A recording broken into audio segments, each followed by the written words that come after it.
কি হবে যদি আপনি যাই কিছু পড়েন সেটা চিরদিনের জন্য আপনার মনে থেকে যায়? কি হবে যদি আপনি কোনো কিছু শিখছেন আর সেটা আপনি কোনোদিনও আর না ভোলেন, আর আপনি চাইলেও যেন সেটা ভুলতে না পারেন? আপনি এই টপিকের উপরে ইউটিউবে হাজারো ভিডিও পেয়ে যাবেন, আর হয়তো আপনি এর আগে এমন অনেক ভিডিও দেখেছেন যে কিভাবে আমরা যে কোনো কিছু মনে রাখব। আর সেখানে কিছু ভিডিওতে বলা হয় যে আপনি রোজ সকালে বাদাম খান, আবার কিছু ভিডিওতে বলে মর্নিং ওয়াক করতে, আবার কিছু ভিডিওতে বলে সকালে দ্রুত পড়তে। কিন্তু আজ আমি আপনাদের যাই কিছু বলতে যাচ্ছি এটা সম্পূর্ণ আলাদা একটি পদ্ধতি।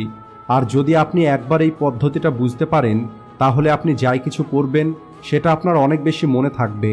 কিন্তু তার আগে আপনাকে এটা জানতে হবে যে আপনি যাই কিছু পড়াশোনা করছেন সেটা আপনি ভুলে কেন যাচ্ছেন। আপনি আমাকে একটি কথা বলুন, কোন ঘটনাগুলো আপনার বেশি মনে থাকে? কোনো একটি খুব সুন্দর চেহারার মানুষ, কোনো একটি বন্ধুর কথা, কোনো একটি সিনেমার গল্প, কোনো একটি সুন্দর গান, কোনো একটি দুঃখ দেওয়ার মতো ঘটনা? এগুলো হলো এমন কিছু জিনিস যা আপনি চাইলেও ভুলতে পারবেন না। আপনি কখনোই এগুলোকে মনে করার চেষ্টা করেন না, কিন্তু তারপরেও এগুলো আপনার মনে থাকে, আর আপনি সবসময় এগুলো মনেও রাখেন। কিন্তু যদি কোনো সাধারণ ঘটনার কথা বলা হয় তাহলে সেটা আপনার মনে থাকে না। আপনি সারাদিনে হাজারো মানুষ দেখতে পান, কিন্তু সবার চেহারা আপনার মনে থাকে না। আর হতে পারে আপনি দুদিন আগে রাত্রে কি খেয়েছিলেন সেটাও আপনার মনে নেই, কিন্তু যে জিনিসগুলো আপনি মনে রাখতে চান না সেটা আপনার ব্রেন মনে রাখছে, কারণ আপনার ব্রেনে সেগুলো পছন্দ হয়েছে। আর যাই কিছু আপনি আপনার ব্রেনকে মনে রাখতে বলছেন সেটা ব্রেন ভুলে যাচ্ছে। আপনি এখানে একটা জিনিস খেয়াল করে দেখেছেন, যাই কিছু আপনার মনে থাকে তার মধ্যে কমন কি আছে? তাহলে সেটা হলো একটি ইমোশন। গান আপনাকে আনন্দ দেয়, যে কোনো একটি ঘটনা আপনার মন ছুঁয়ে যায়, কোনো একটি সুন্দর চেহারার মানুষ আপনার ভালো লাগে, কোনো একটি খারাপ ঘটনা আপনার মনে কষ্ট দেয়। এই সমস্ত কিছু যা আপনার মনে আছে এটা আপনার খুশি বা দুঃখের ইমোশনের সঙ্গে যুক্ত। আর সাথে সাথে এই সমস্ত কিছু অনেক ইন্টারেস্টিং ঘটনা, আর আপনার ব্রেনের এই জিনিসগুলো মনে রাখতে ভালো লাগে। যদি আপনার কেউ প্রশংসা করে বা আপনাকে অপমান করে সেটা আপনি চিরদিন মনে রাখবেন, কারণ এটা আপনার ইমোশনের সঙ্গে যুক্ত হয়ে যায়। এখন আপনি আপনার পড়াশোনাকে ইন্টারেস্টিং তৈরি করতে পারবেন কিনা, বা আপনি আপনার কোনো কাজকে ইন্টারেস্টিং তৈরি করতে পারবেন কিনা, এটা তো আপনার হাতে আছে। কিন্তু আপনি আপনার পড়াশোনাকে আপনার ইমোশনের সঙ্গে অবশ্যই যুক্ত করতে পারবেন, আর তার উপায়টাই এখন আমি আপনাদেরকে বলবো।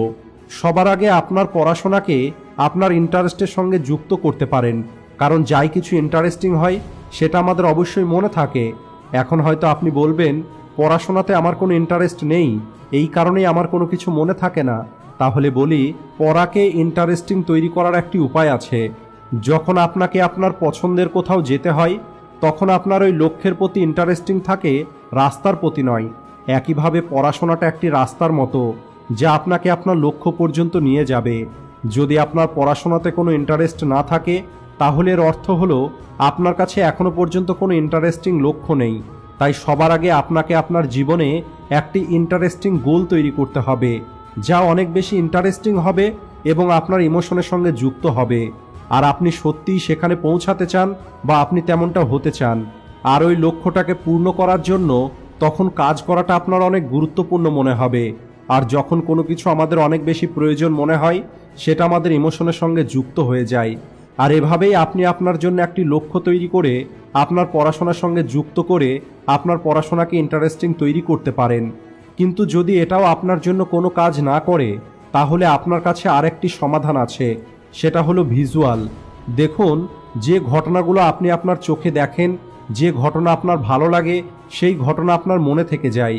তাই আপনার পড়াশোনাকে ভিজুয়ালি করা শুরু করতে হবে। যদি কোনো একটি বিষয় আপনি বুঝতে পারছেন না তাহলে আপনি এমন কিছু ভিডিও ইউটিউবে দেখুন যেখানে ওই বিষয়টা ভিজুয়ালি দেখানো হচ্ছে। কখনো কখনো কেবলমাত্র বইয়ের লেখাই যথেষ্ট নয় কোনো একটি বিষয়কে মনে রাখার জন্য, কিন্তু একটি ভিডিও বা ডায়াগ্রামের সাহায্যে কিছু দেখালে সেটা খুব সহজেই আমাদের মনে থাকে। অথবা আপনি যখন পড়াশোনা করেন সেই পড়াটাকেও ভিজুয়ালি কল্পনা করতে পারেন।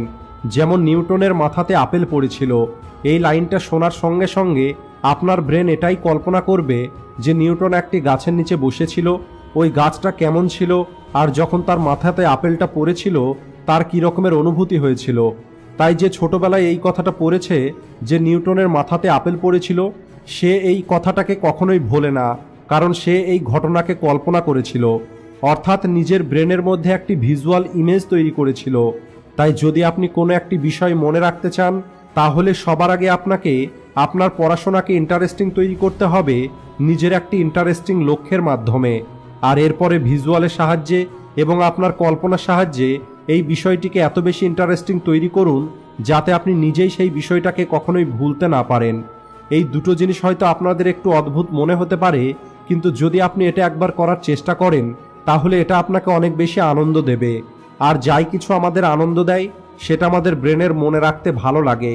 আই হোপ আপনি এবার যখনই পড়াশোনা করতে বসবেন বা কোনো কিছু শেখার চেষ্টা করবেন তখন এই পদ্ধতিটা অবশ্যই ব্যবহার করে দেখবেন। আপনি এখান থেকে অনেক বেশি সাহায্য পাবেন যে কোনো কিছু মনে রাখার জন্য। আর যদি এমনটা হয় তাহলে পড়া শেষ করে এই ভিডিওতে এসে কমেন্টে অবশ্যই বলে যাবেন। ভিডিও ভালো লাগলে লাইক ও শেয়ার করতে ভুলবেন না। Thanks for watching.